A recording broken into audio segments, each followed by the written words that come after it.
Oh, Okay. good. Hi, Herb. How are you? Really good, Shauna. Really good. I'm so excited to get to know you a little bit better. Well, I've been here a long time. So tell us who you are and where you come from. Well, okay, we'll start there. My name is Herb Assman, Herbert John Assman, I guess, to be literally correct. And my grandfather came to Canada in 1900 with a couple of brothers and an axe, and headed out on the prairies. I guess get a homestead and start. And so it was very humble beginnings, but they ended up in a place called Borden, Saskatchewan, Okay. south and west of Saskatoon, and actually they ended up it's still there to see. The Diefenbaker monument is there. I guess it was a German settlement, and Diefenbaker is one quarter on the corner, and my granddad was the next quarter to him. So Oh, cool. he always joked about Diefenbaker. Apparently, when John was born, John Diefenbaker, the cow freshened, and they didn't have enough milk, and so the I guess my granddad could spare enough milk to keep him going, and he always regretted that. He said, if he was going to vote conservative, he never would have provided the milk to keep him going. And that was his, in those days, if you're born a liberal, you're born a liberal, you're born a conservative, you're born a conservative. And I guess he was born a liberal. I don't know, but he certainly was when I knew him. Anyways, they farmed that area for from the early 1900s to it was pretty tough time clearing the land by hand, and I asked him how he met my grandmother, and he said, well, it was simple. He sent for her in the mail. It was the way he did it in those days. It was a Mennonite settlement down the way, and they ordered up a couple wives, and that's the way they got started. And as it turned out, my grandmother was one of the original Friesens from Russia, and they married. I guess it was 1901 or 2, somewhere in there, and they started raising a family. My dad was born in 1912, and by that time he'd found out there wasn't enough frost-free days in that area to grow much of a crop, and so they picked up, and he followed the railroad out to Prince George, British Columbia. Stopped Prince George. Prince George, yeah, that's where the rail ended at the time, and he got work, I guess, working on the old steel bridge, famous in Prince George, and my dad was born there in 1912, and so he stayed in Prince George. I have very humble beginnings. It goes right back to 1912 in Prince George. My grandmother did very well there. He started to build a famous. It's on a postcard, Assman block, brick building right in the center, what he figured was the center of downtown, and brought in feed and barley and whatever for the local farmers. The Prince George area was opening up to farming. They too didn't know they hadn't have enough frost-free days, so they were vigorously cleaning land and farming and getting nowheres. But anyways, my granddad did very well, and they raised a family of 10. And wow, big family. Yeah, it was, and but through the 20s, he progressed through. He had an old truck, and he delivered feed and groceries around town. Did very well, and of course, in the 30s was a different picture. Nobody paid him for the groceries, and yet he kept on providing them. So I was in 32 that he went broke and lost everything. And Lean went against his name. He could never own anything again. And so that's kind of what I inherited, a dad who wouldn't let me charge anything up. And my mother, she was a Blackburn. They come from Scotland. The original Blackburn actually came over from with Wolfe, the Scottish Highlanders was one of his contingents there to fight in Quebec, and the original Blackburn came over there, and of course at the end of the war, Wolfe and Montcalm both dead, and was decided, the winner was decided by the first ship in the spring, I guess it was, which turned out to be English, and anyways, they disbanded the regiment, which is what the British did very famously, and it's how they populated around the world. So Blackburns, I guess, didn't have enough seniority to get the good land around. As you know, there's 80-acre strips all the way up to St. Lawrence, and that's what they were given to Fraserville, Somerville. All this, every Scotchman got his share, kind of thing. You got to go a long ways up the creek till you get to a creek called Blackburn Creek, and that's where the original Blackburn ended up, and he took a liking to it, and started farming out there, and I don't know who he married, but it was either French or Catholic or native, obviously something like that. And when the other Blackburns come over to visit, they took one look at that, and of course they were, stubborn Scotchmen. They didn't want no part of that, so they kept on going, and actually ended up in the Selkirk settlement, which was Scottish, in just north of Winnipeg, and the Selkirk settlement was very famous, and a prolific, a lot of Blackburns emanated from there, and actually on the female side was a name called Parsonage, and they're still out there in Maple Creek. They own a township or something, 36 sections. I've been to the odd family reunion out there, and it's impressive as heck. It's and that's where my mother come from. She was born out there, and anyways, one of the, I don't know which, never did get them all sorted out, but two or three of the Blackburns came to Prince George, followed the railroad out there, and 1918, I think it was 1919, and her dad was one called Hugh. He started a sawmill at just east of Prince George.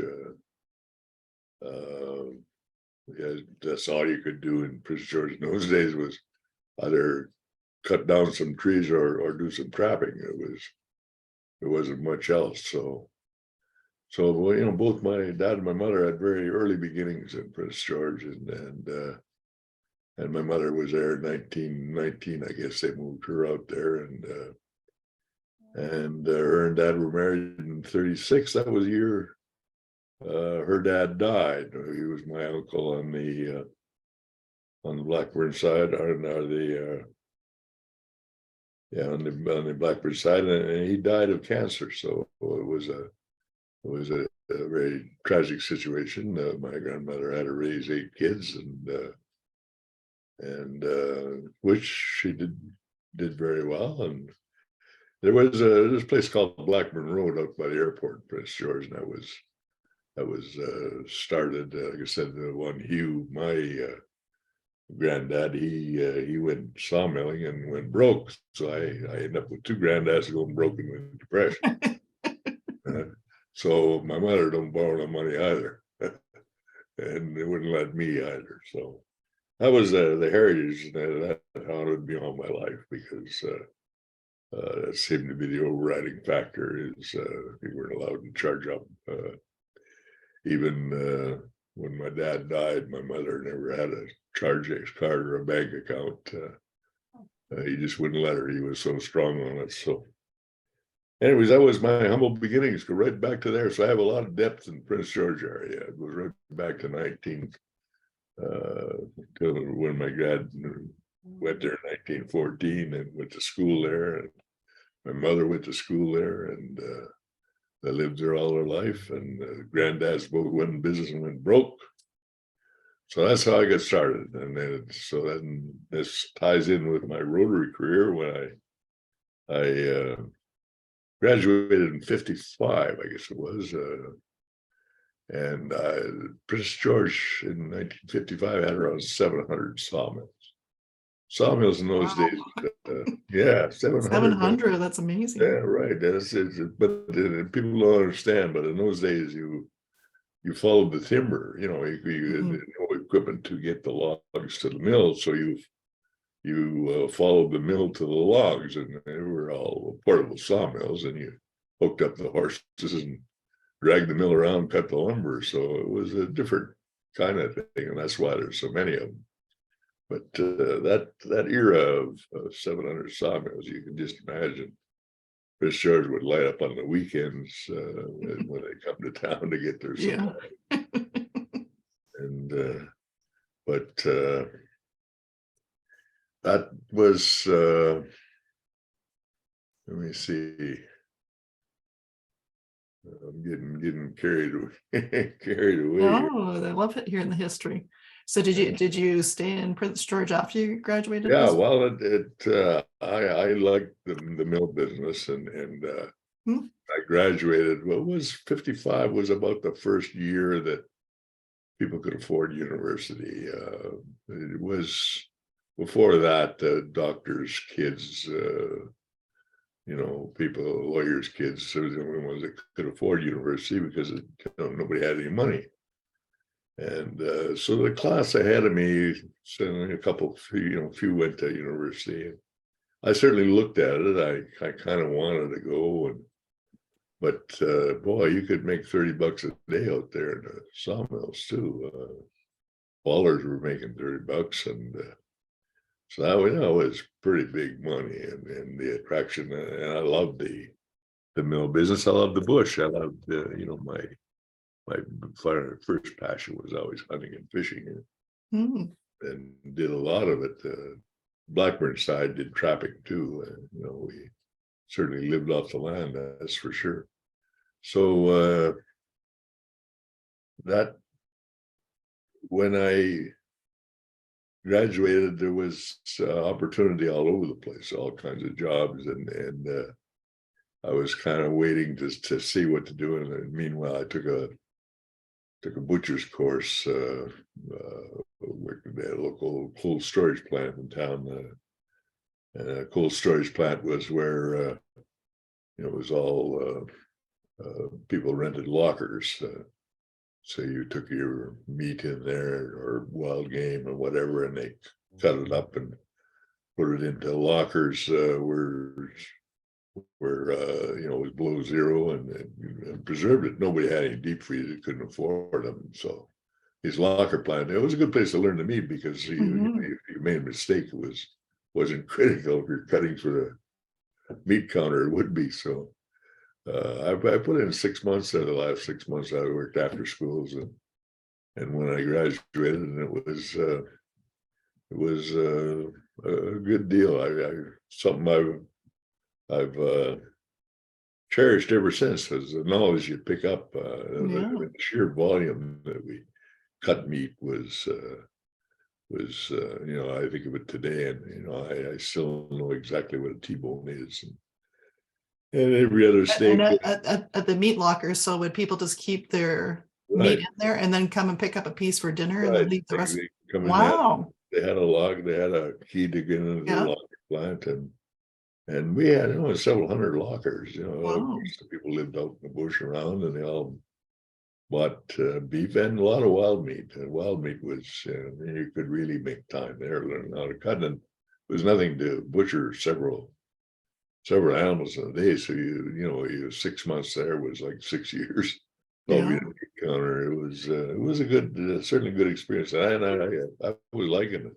However, I was getting what was $1 an hour, which was, pretty. It wasn't $30 a day. Yeah, right. And then when I went on full time, when I got out of school, they gave me $40 a week. Well, I figured that out quick. I was getting a $4 cut because of 34-hour week. Yeah. And so, anyways, there was an opportunity at a place called BC Spruce, and BC Spruce was a planer mill and owned by B.F. Harris and Bob Cameron, very wealthy individuals, and they had a big planer mill in Prince George, and they had one in Fort St. James. Mm. And I had an opportunity to go up to Fort St. James and look after the payroll and the accounting and the.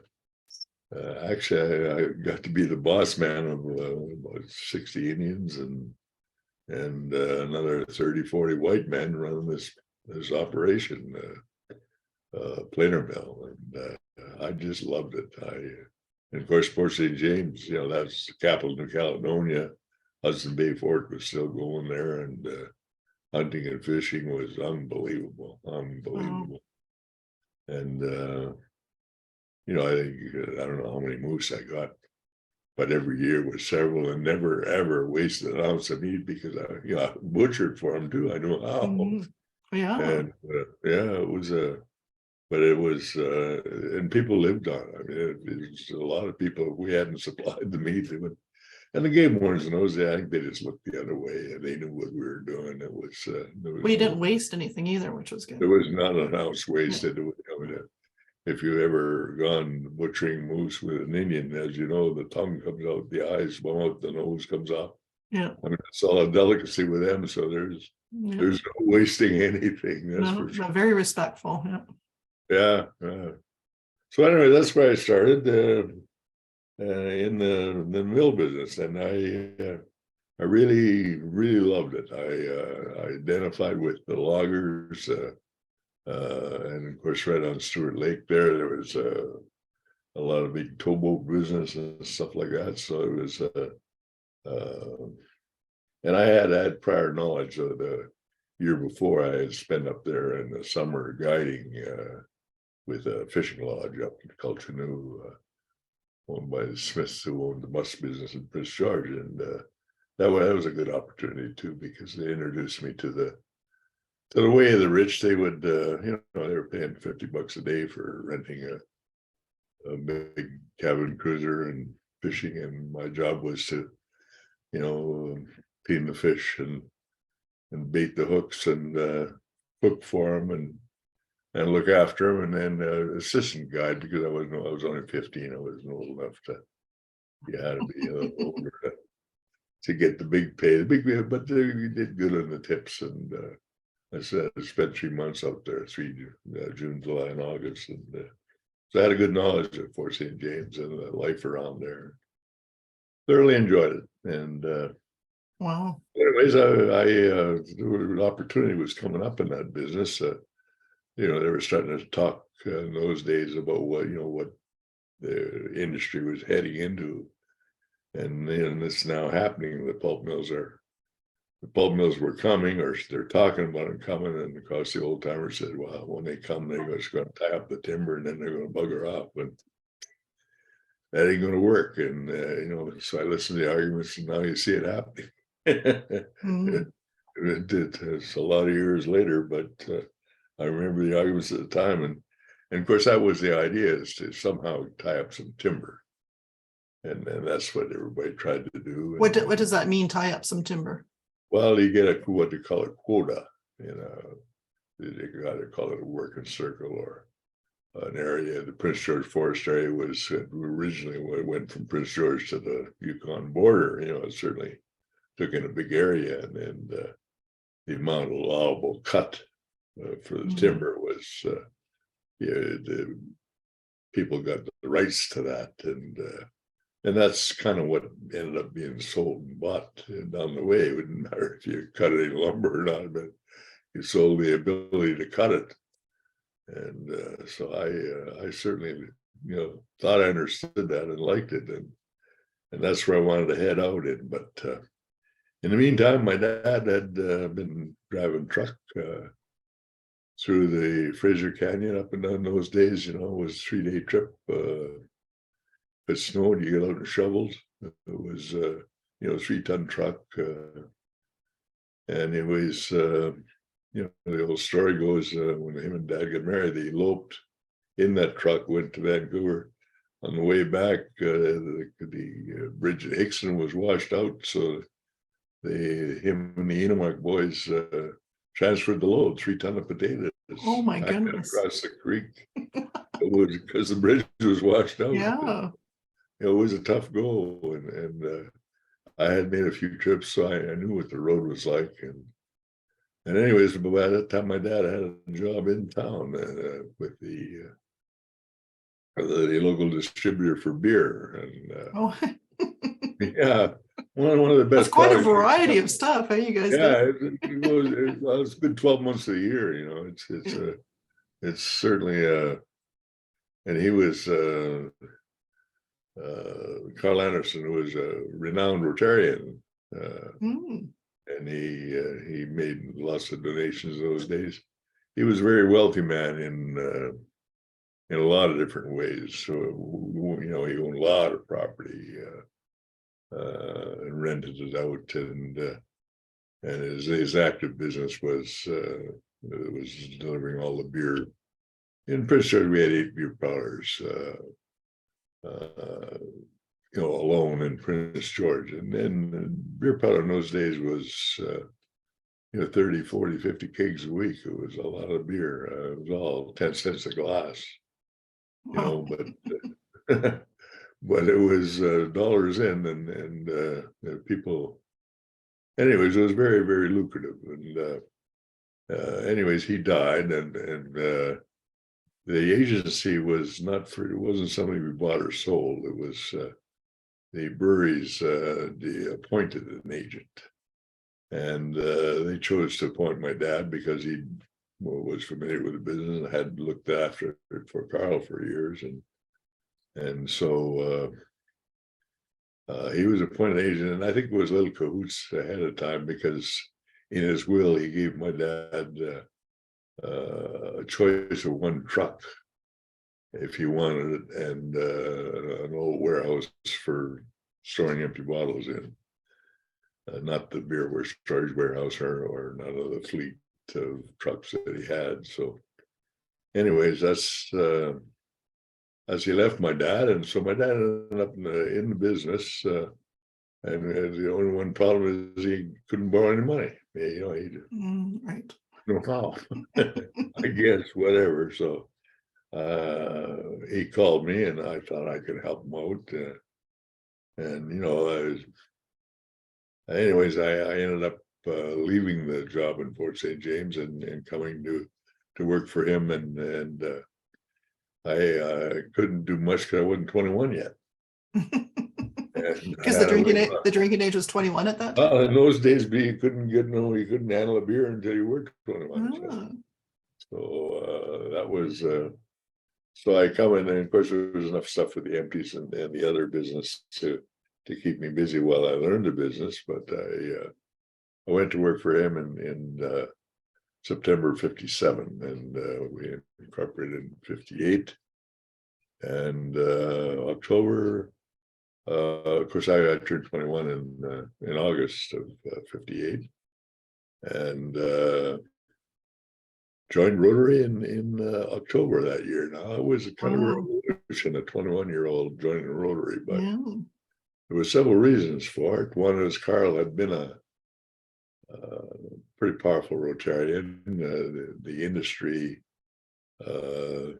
should support the city in the Rotary way. And my dad wasn't interested in that kind of thing. He was pretty well tied up with all his spare time with the Shriners Crippled Children. That was his personal thing, and just he didn't want to make room for Rotary, and so he kind of pushed me a bit. He said you should look into that, and of course it was new to Rotary to have a 21-year-old. Yeah. The average age must have been, way up in the 50s or 60s, but I knew it was my town. I lived there all my life, and I knew all the prominent Rotarians, and they welcomed me. They called me the young rebel, and they were apprehensive in some ways. In other ways, they knew they needed it to inject into the club, because if you can just imagine this today, and I know it's pretty hard, but it's the Rotary Club then there was about 15 WW1 vets, who had and then of course the war was still in the 50s, was still in everybody's mind, WW2, but the WW1 vets had especially the successful ones in town. It was there was I could name them, but I don't want to miss anybody, but they were the successful businessmen of town, and the kind of the heart of it, because they were all probably in their 80s, 90s, and I knew them all personally. I mean, they're friends of the family, I think, to some extent, and so they were the core, and I think just to explain to you how they sat, the Union Jack still flew in those days, and the Canadian flag and the Rotary flag and the US flag, but they were very particular about where the Union Jack was. We toasted the King and sang "God Save the King," and very, very British, very, very, I guess almost waspy, white Anglo-Saxon Protestant. I was young, but I could recognize that because it was kind of at you. Yeah. And, anyways, that was the heart and soul of Rotary, and they took a liking to me, and this young rebel, they called me, and then there was a W2 vets were probably another 20 people, 30 people. British Rotary Club was around 100 in those days, and that's a pretty significant amount for a town. But there was classifications they're much more fussy today. I mean, Rotary was all about classifications in those days. Only one banker and that kind of stuff. Yeah, one banker, one religion, one everything, but the sawmill business, there's planer mills, sawmills, and of course a lot of trucking and a lot of logging, and there was a lot of different. They dominated everything. The forest industry, there's no question about it. And that was the WW2 vets. They come back from the old country after the war, and the ones that didn't go to university went into business, and hired their buddies, and it was the army buddy era, I call it, because wherever you went, it was the army buddies and if you was funny for me to watch, because I watched different companies that hired across Canada, like the breweries, which I was forced to look at. The army buddies ruled everything. And did your dad or grandfather go to war? No, he didn't. He was he didn't couldn't pass the medical, and he actually, we ended up with 7,000 troops in Prince George. Prince George like 2,000 people. Yeah. So it was certainly a dominating factor, and my dad delivered the beer to the army camp, so we were good friends with. We had, somebody. They like the beer guy. Right. So, we had company every weekend. They get away from the army camp for work, and so we had, our life was around the soldiers. I got to know several of them very well, and they were, it was a happy time. But impact on the town was significant because it was never got much. I don't know. Even to this day, I had to keep going back and ask, am I remembering this right? Because it was a pretty touchy thing, but they had what they call conscious objectors. In other words, in Canada, as you know, you could was conscription if necessary, but not necessarily conscription. And so it was dominated by the French in Quebec who didn't want to, and they didn't have to, but they had to join the army, learn how in case we had to defend the home guard. But they were, they had some terrible names. They were called zombies and had wooden guns, and it was interesting and it's a lot of ways quite a terrible event. And I was forced to watch it from front row center because it was happening in my town. Mm-hmm. And the old this is where the WW1 vets come in. They had strong feelings, and the people who ran the town fathers, and so the soldiers were curfewed out of town. They were allowed to come to town, but they couldn't stay past certain hours and had to be back at the camp because of this conscious objector thing. And as kids, of course, we're as I recall, when they were marching with their wooden guns, we had pea shooters, and we had tormented the hell out of them. Oh my goodness! Not knowing any better, I mean, what they Yeah.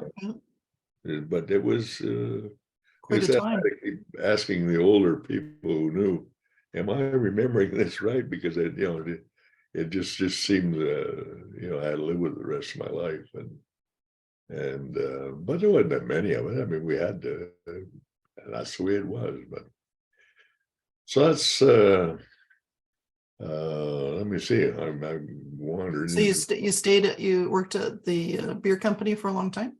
Yeah, well, I in my introduction to Rotary, then, like I said, they called me the young rebel, and my position was representing the beer industry, a beer distributor. I had as a classification, and I was expected to kind of pick up where this very wealthy man had left off. He left a Rotary Foundation with a very chunk of money too, and I guess that's probably why they kept the classification open, and that's the way they worked it in those days. The classification was everything about Rotary, and so that was what kind of beer was it? Well, we with Pacific Brewers, that was amalgamation of all the breweries. Actually, it ended up being 4 or 5 of them. Carlings, Labatt's, Molson's, and O'Keefe, and eventually Inner too had a local brewery in Prince George. And so at one time I represented 5 different breweries, and it wasn't competitive. The competition was to get a license for draft, and then once that was fixed, it was still, we distributed all, so they all got equal service. Distribution wasn't the battleground sort of deal. It was they competed out there with the public, not with the distribution of it. So. And were you at the beer company for a long time? Yes, I was. I started then, and I stayed right till the end of it. And when it disposed of itself, just here a few years ago, actually, I kept the distributorship, and I was president of Western Brewery Delivery Agents Association, which was us agents who delivered the beer throughout the province. They needed a body to handle all the funds for pension plans and health and welfare plans for the union and all, and then do the negotiating. And I ended up, I guess, as the only president of that. I was president when they initiated it, and 40 years later, I was still running it because I was there. I guess, I don't know.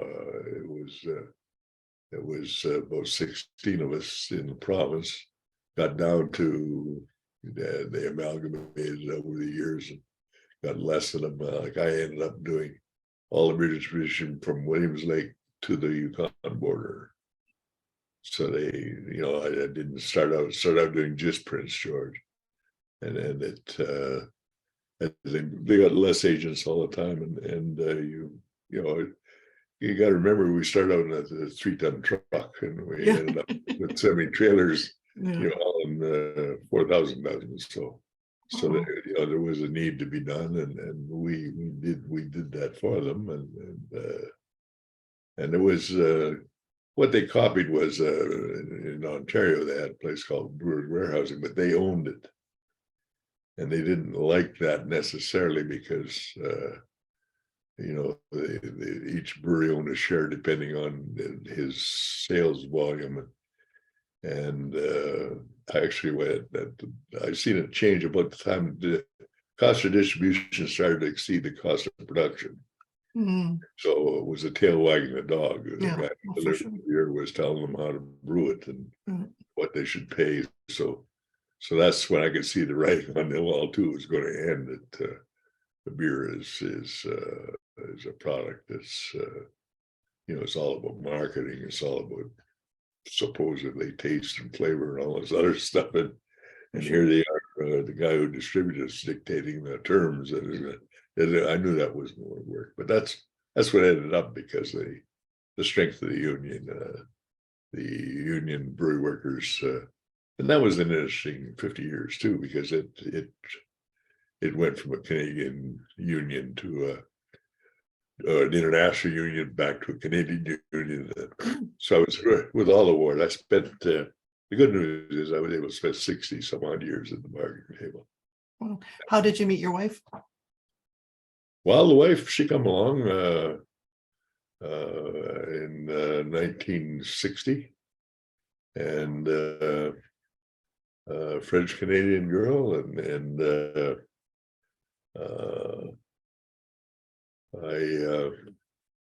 I met her on a blind date in a beer parlor. That's what we did in those days, and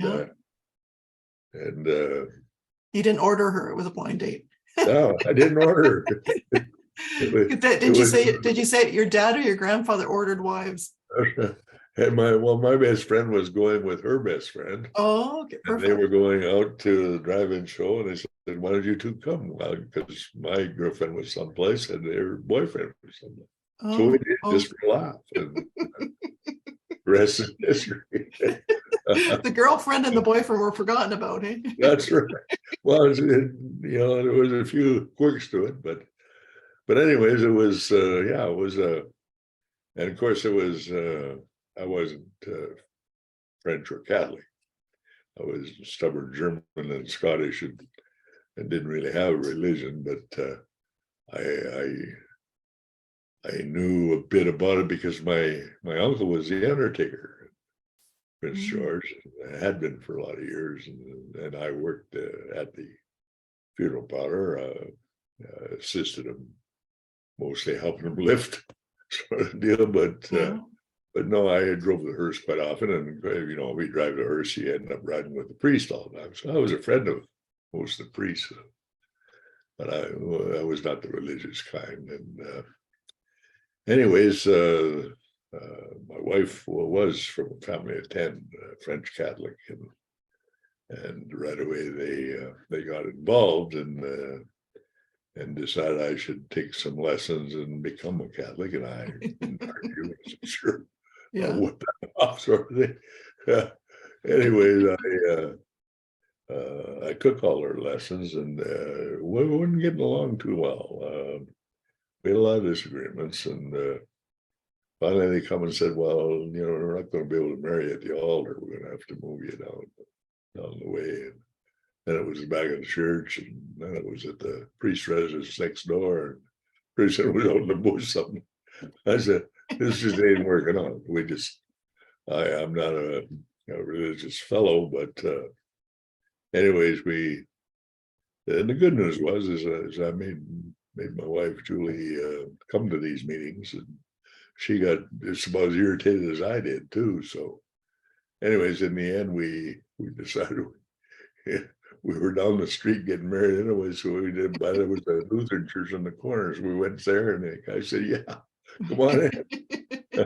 So he converted Julie into a Lutheran, and we got married in Lutheran church. So that was Nice. and then it was one of the first weddings in Rotary for many years. Oh, yeah. Yeah, my first thing, like I joined Rotary in '58, and I was single, and you know, I remember on Ladies' Day, I won the draw that we have. It was famous in those days too, and I won the draw, and then of course I got no wife. And I said, "Well, I got none." They said, "Well, bring your mother." But that was Rotary, and it was Rotarians. I don't know. There's more got to be written about it, because there was certainly a significant part of Rotary, and yet they weren't really consulted, you know, and yet we made sure they were catered to. Rotarians, you know, I remember the year I was president, painting corsage on every Rotarian there, and we're greeting her by first name and sort of thing, and they had their part and assisted in a lot of ways, but it was certainly different than it is today. I mean, now, as you know, we were running things. Those days, like I said, the biggest problem was some of them didn't get their allowance to pay for the lousy lunch. I mean, that's the way, the old guard was. The old WW1ers, they didn't share any of the discussion at all. So that was interesting in Rotary. But how did you end up in Kelowna? Well, I had an active career in Prince George, and I started out in this beer business, and as you probably figured out, the beer business is pretty complicated. The government was involved, and there was all these accused each other.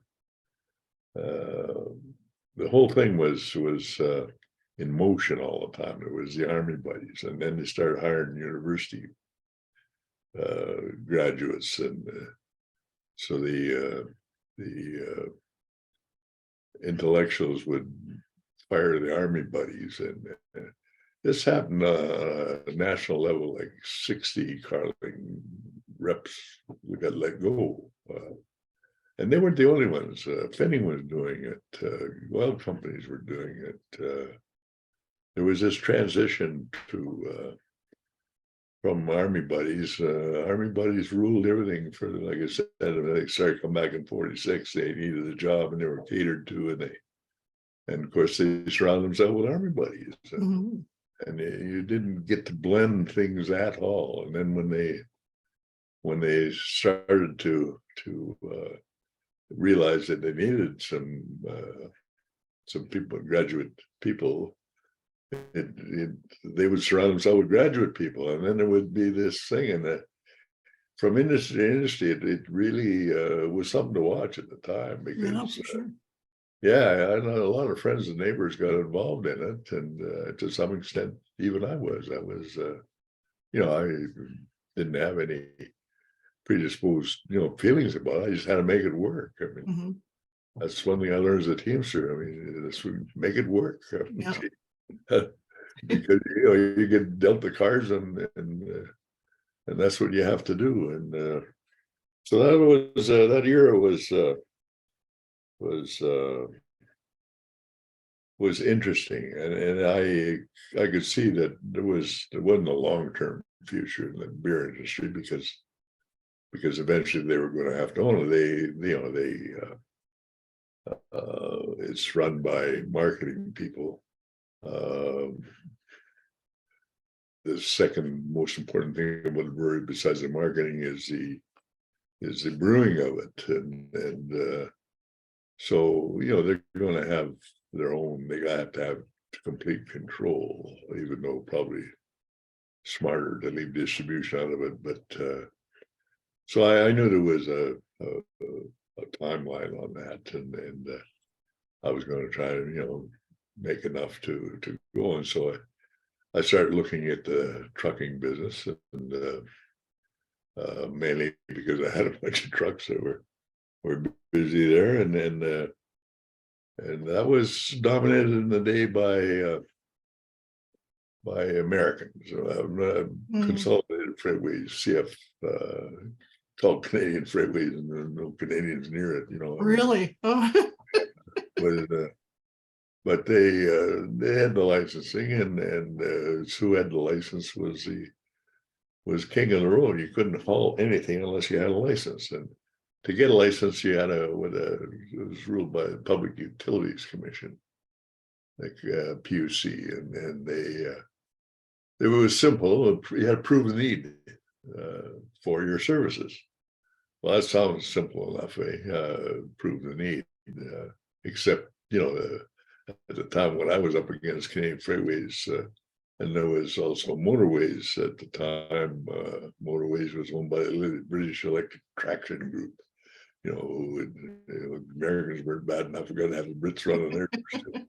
In Canada, this is how transportation is handled, and Wow. you know, they're running 10 schedules each from Vancouver to Prince George. I mean, there's an awful lot of freight going to Prince George, and you know, in those days, especially with all them sawmills, you know, the cables and a lot of heavy freight, cables and chokers and wedges, and you know, all kinds of stuff like that. And was it only by truck?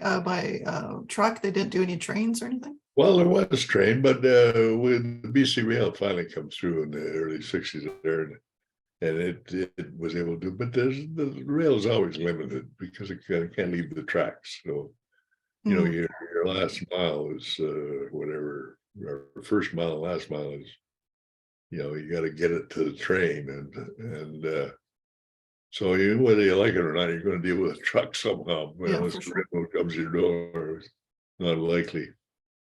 So, anyways,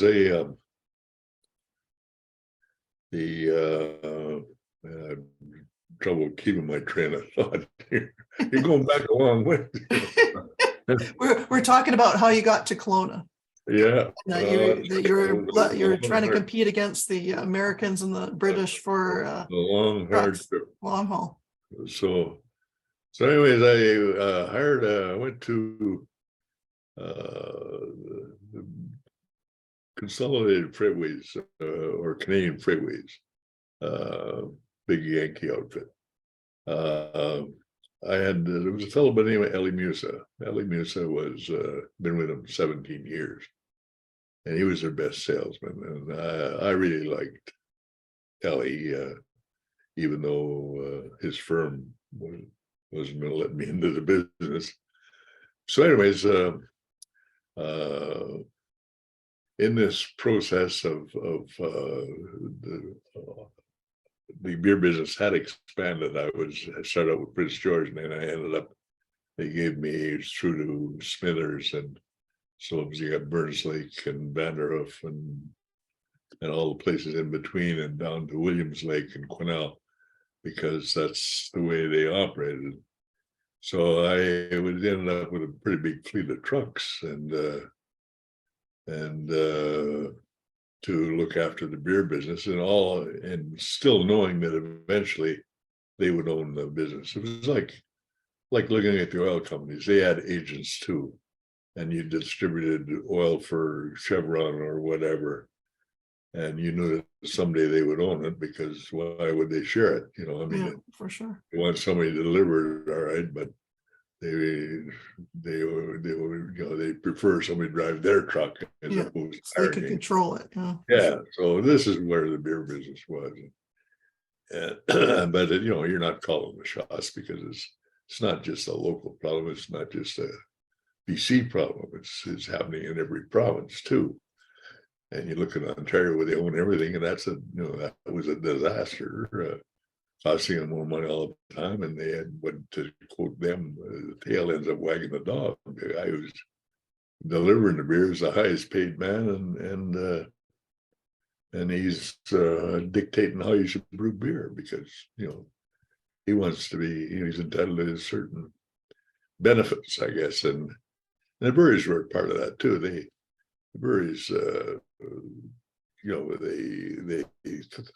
they considered the working man be their best friend. He was a beer drinker usually, And so they were very generous at the bargaining table, and hoping this would pay benefits. And of course, the bargaining table would take it and ask for more. And so I could see that ending, but that's where it was. And then if they kept catering that way, it was going to cost them, drive them out of business. And I seen that firsthand because I worked with Ben Ginder. Ben Ginder challenged the big three, as it were, across Canada by, in the brewing business. Some people will know the story. And I worked, with Ben. I tried to help him along the ways, and I did help him several times, but he didn't just take his share. He kind of, if you interfere with their national brands, they get pretty touchy because they get a lot of money tied up in that. And he, of course, wasn't happy with his share. He wanted to, build a big one in Richmond, put a sign right in their eyes and take them on. And so they did, and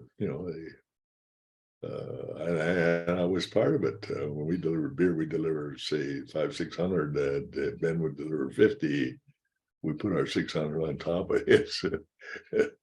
As a bartender, he could never find it, so he had trouble selling it.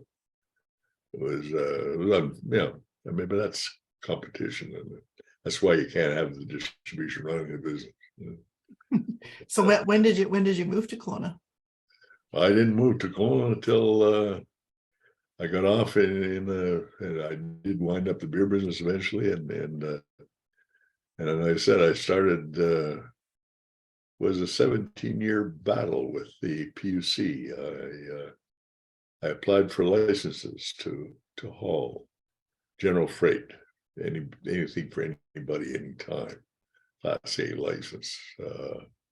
And of course, in those days, what you call a Big Six. Big Six was Scan, CP, Reimers, Alltrans, CF, and Motorways, all big foreign companies, more or less. Reimer was local, but they gang up on you, and they would go to these public utility, would have a public hearing, and they would ruthlessly bullies. Yeah, they would you would bring customers forward who would say, look, you got some rugs coming in, and Herb Assman can do it. You couldn't say cheaper. That was not considered to undercut the price was not a reason. So you say more generous with credit or better service and all. It's pretty hard to do better service because they were doing 10, 15, 20 loads a day each. And if you've got busy, just add some. So there's never a need, and yet that's what you had to prove. Mm-hmm. So this was a farce that was going on, and all over for 17 years you fought them, right? Yeah, for 17 years. And did you win? Yeah, I won. Yeah. Well, it was a long, hard fight. That's a long fight. Oh my goodness! You got a lot of tenacity there.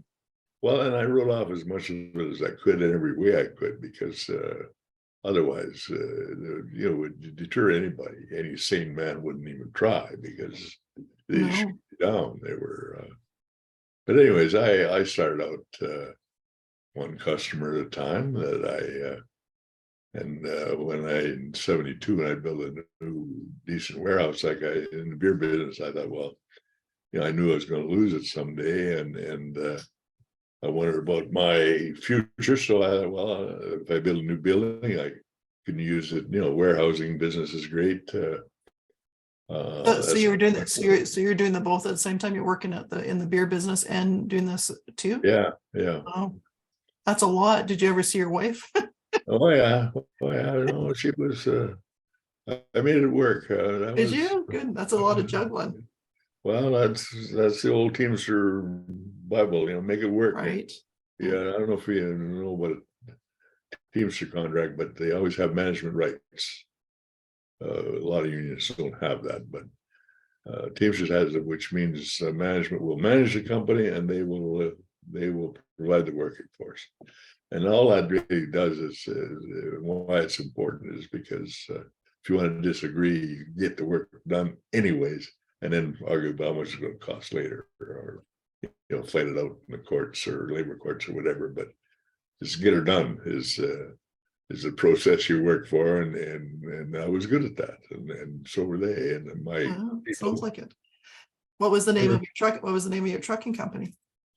I went under the name of Pritchard Warehousing at that time, and actually I ended up with dozens of names because as you get into it, you'll see later that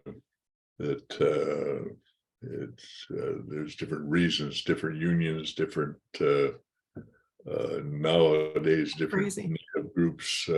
You need a different company for a different reason every day, and it's expensive and useless, but you got to do it. Get her done. That's what you got to do. So when did you move to Kelowna? Well, I didn't move to Kelowna until I retired, actually, and like I said, there was a whole history of trucking because it took me 17 years to get my license, and there was several public hearings where I would take 50 people and present a case for me, and they would cross-examine and merciless prove to them that they hadn't paid their bills anyways, or they were, to the PUC would. But finally, the union pressure, I had the government on my side. The Ministry of Transport was a fellow by the name of Alex Fraser, who was an old buddy who drove the Fraser Canyon with my dad, and I got pictures of him on the running board with a bottle of gin between them. They were. I thought I had some support, and he was trying, but politics is what it is, and I couldn't get him to issue this license. But and I tried going the warehousing route. I built a warehouse to offer warehousing, and thinking that if I get the warehouse, I should give me a leg up on hauling it to and from transport. Well, and Freightways and those guys would offer a cheaper deal around me. It was brutal. That's brutal. Well, when I got my license finally, Alec Fraser called me and we had a drink, actually. He said, that's the first license been issued since he got his in 1938. Wow. So from 38 to what the hell the year did I get my license? 78 or where it was. First 40 years issued in British Columbia. Wow. It was all them years. Good for you. The big six kept them out. It's brutal. So anyways, when I got that billing, meanwhile, I had a lot of success in the warehousing business, and the pulp mills in Prince George, there seemed to be a niche there because I was on CN tracks, and when the BC Rail would have labor problems, we would have to take all the pulp from the BC Rail side. All pulp mills were on BC Rail. The BC government made sure of that. But then they had a lot of real problems, union problems there. And when they couldn't produce, you can't shut a pulp mill down and start it up. So I had to end up with a fleet of trucks and warehouses back and forth, just keeping the pulp mills going. And they treated me like an insurance policy. Because when things are good, they didn't need me, but if they let me go, there's nobody next time they needed me, so they would give me a couple carloads a day. I was capable of doing 30, but give me a couple carloads a day just to keep me around, so that in case they needed me. Keep that insurance policy going. Yeah, and it worked out well. So at least I wasn't getting rich at it, but I could afford to stay in business and fight the battles with the PUC, and so it was 11 years to get to Vancouver, and I did finally get the license there, and then another 6 to get to Alberta. So it was 17 years in total, and when I did, just in conjunction with it, when it all come together for me, was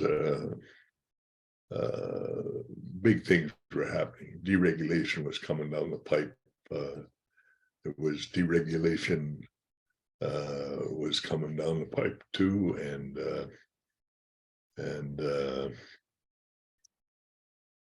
it was there was a recession and a Gulf all the same time in the 90s there, and so Always seems to be something going, hey? Yeah, it was if there was enough to keep you busy, but all these things were impacting my business tremendously. But in the meantime, I followed by the name of Byers Transport. Byers Transport was a big U.S. Owned by Michael DeGroot, Alberta company. And Byers Transport had the ice road business north. They also had a substantial business all over Alberta, Saskatchewan, Manitoba, down into the States. And he come to buy me out. And I phoned him up. I said, "I'll be if I buy you." He said, "Yeah." I thought, well, he wants to buy me, must be something here. He said, "Well, make me an offer." Well, I'll tell you that. If anybody, if you're joking and you get that kind of an answer, be careful, because it was a lot of sweat, blood, and tears after that. But anyways, that's exactly what happened. Talking to Michael DeGroot, I should have noticed, because he had old outfit by the name of Laidlaw. Laidlaw was a big garbage all throughout the United States and Canada, and school bus. Most school buses of anybody in the world. Is that the same Laidlaw, the superstore? Yeah, same one. And then on the bottom of his financial statement, multi-billion-dollar company, was Byers Transport, 40 million miscellaneous. Wow. So, I wonder why the hell you want to buy me out. I wouldn't add to that. Anyways, that's exactly what it was. He had it for sale, I guess. And so he said, "Make me an offer." So he gave me the figures, and I put together a deal, and he sold it to me. Wow. It was, I think, him and I hit her off. Michael DeGroot, he was just a football player, get her done guy like me, and he wanted it to work, and I wanted it to work. So I think what impressed him the most was I took my son to meet him, and everybody is interested in what happens when you're a one-man outfit. Yeah. Something happens to you, everybody's scared, eh? So yeah. At least you could see what if this old guy trips, at least a succession plan. Yeah. And then my management team with Ellie Musa and my son were impressive, and anyways, it ended up. I was something close to, the hell was it? I don't know, forget the exact figures, but I walked out of there that night with the company on my signature, because although it impressed him, the bankers, scared as hell, they all went different directions because of the recession and the other things that were happening in the world. And there was Michael DeGroot. I owned the company, and he had my signature. Wow. That's so amazing. We just a pledge to make it work, and we sat down and we worked it. It took me, I think, 6 years to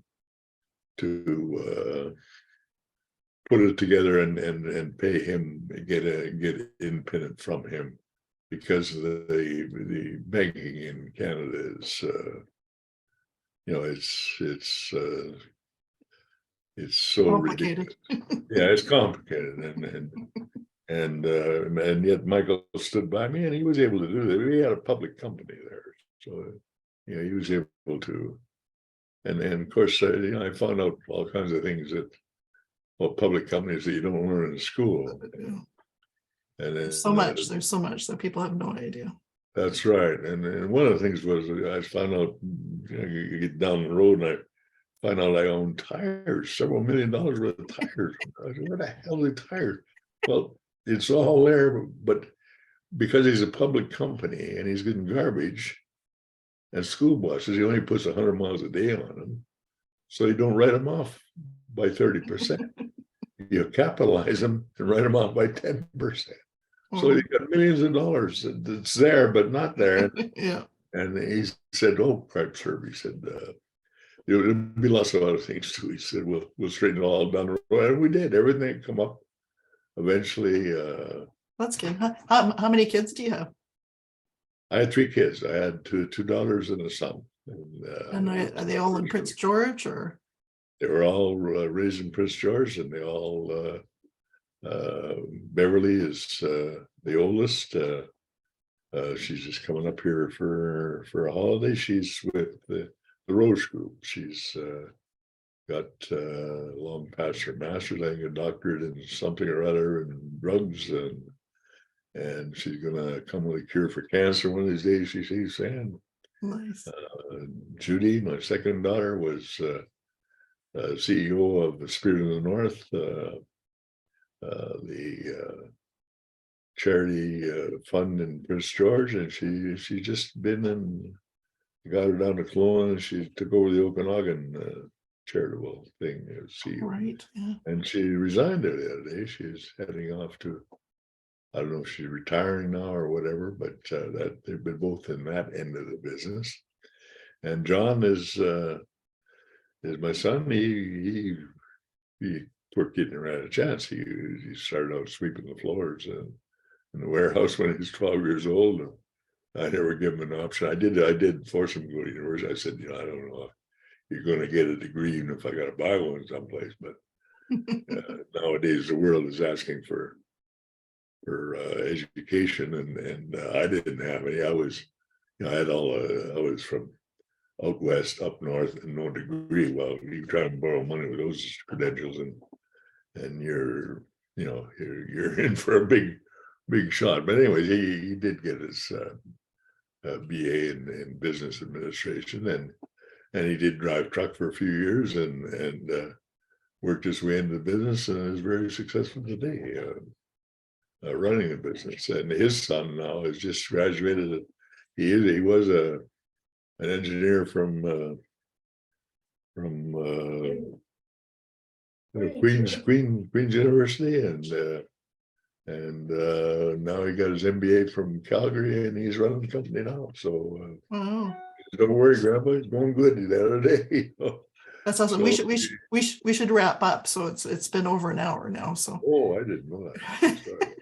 No, it was an awesome story. Thank you so much. Thank you so much for sharing that, Herb. Well, I had no idea. That's a lot. Lots of things you did, and well, I didn't. Yeah. Well, someday I'll have to tell you how I got to Kelowna. yeah, maybe we'll do another one. But just listen to the history of all the stuff you did, and your dad did, and your grandfather, and then your son, and now your grandson. Well, I was part of the Rotary every bit of the way. Rotary was my guiding light, and the people in it certainly called the shots. That's awesome. Well, thank you for your time. Really appreciate it. You betcha. Okay. Anytime. Get her done.